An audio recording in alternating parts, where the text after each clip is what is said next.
Que tal a gente falar de uma empresa de 400 anos, lá da Holanda, que foi tão absurdamente valiosa que é até difícil de acreditar? Pensa assim, pega a Apple, a Microsoft, a Amazon, junta o valor de mercado de todas elas. Sabe o que acontece? Ainda não chega nem perto do valor que essa antiga companhia já teve. Então, bora entender essa história. 7,9 trilhões de dólares. Esse seria o valor da Companhia Holandesa das Índias Orientais no seu auge, se a gente trouxesse para o dinheiro de hoje. É um número que, sei lá, nem cabe na cabeça, né? Olha, para a gente ter uma ideia do que isso significa, dá uma olhada nesse gráfico. A empresa mais valiosa do mundo hoje não chega nem na metade do que a VOC valia. Ela era maior que as maiores economias da sua época. Então, a grande pergunta é: que empresa era essa? Como é que uma única companhia ficou tão, mas tão poderosa assim? Para entender, a gente quiser voltar uns 400 anos no tempo.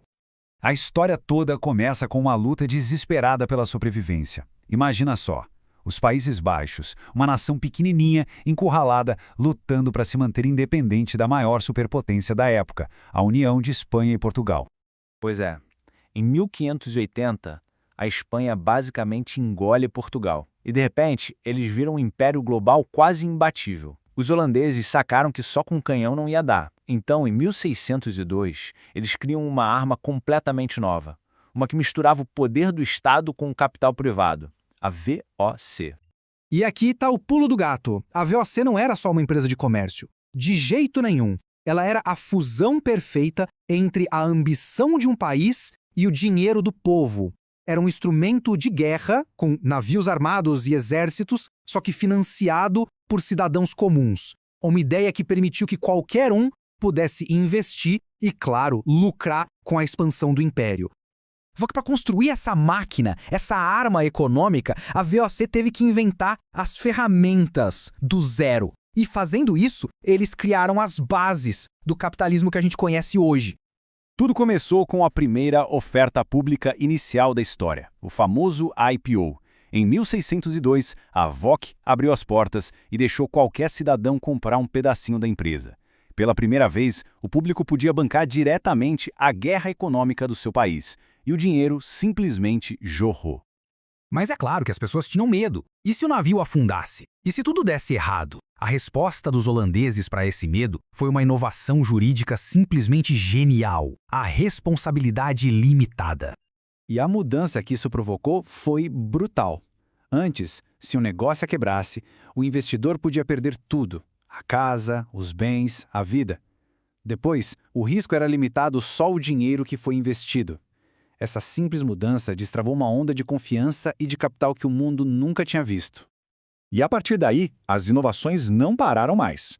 Criaram ações permanentes que podiam ser compradas e vendidas, criaram a primeira bolsa de valores do mundo, em Amsterdã, para negociar essas ações, e até as primeiras ferramentas de especulação.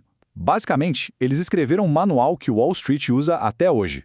Com todo esse poder financeiro, a VOC começou a se comportar cada vez menos como um negócio e cada vez mais como um país soberano.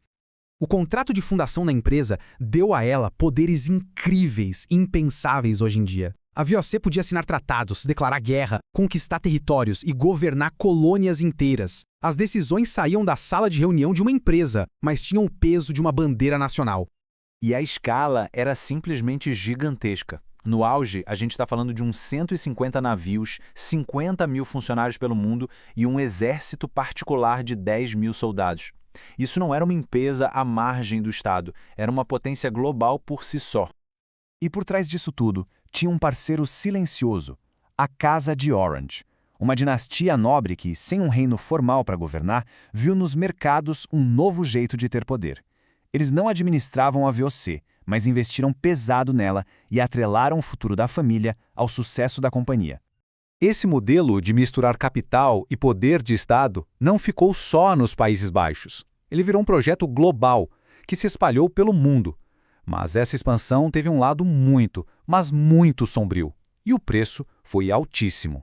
O DNA financeiro holandês viajou para a América, com a fundação de Nova Amsterdã, que mais tarde viraria Nova York.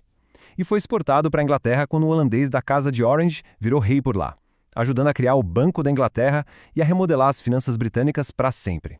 Mas essa narrativa de inovação e poder, ela está incompleta, porque esse alcance global veio com um custo humano terrível, pago por populações ao redor do mundo.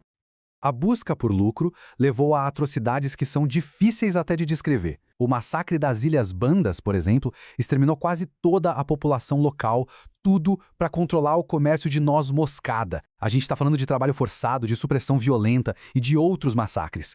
Essa é a parte essencial e profundamente trágica dessa história.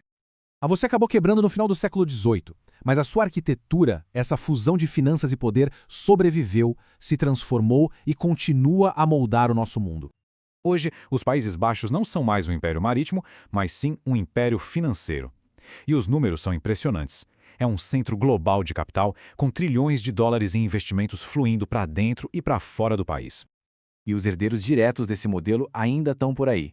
Empresas como a Royal Dutch Shell, que já no nome carrega um título da realeza, e o gigante bancário ING têm suas raízes nessa mesma estrutura que combina poder corporativo e influência do Estado.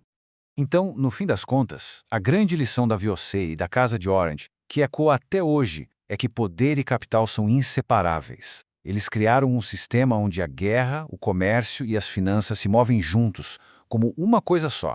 E isso nos deixa com uma pergunta muito atual. Se o poder que antes era de reis e rainhas, agora está nos mercados financeiros globais, a questão que fica é: quem realmente governa os mercados? E quem é que segura a coroa agora que a coroa se tornou invisível?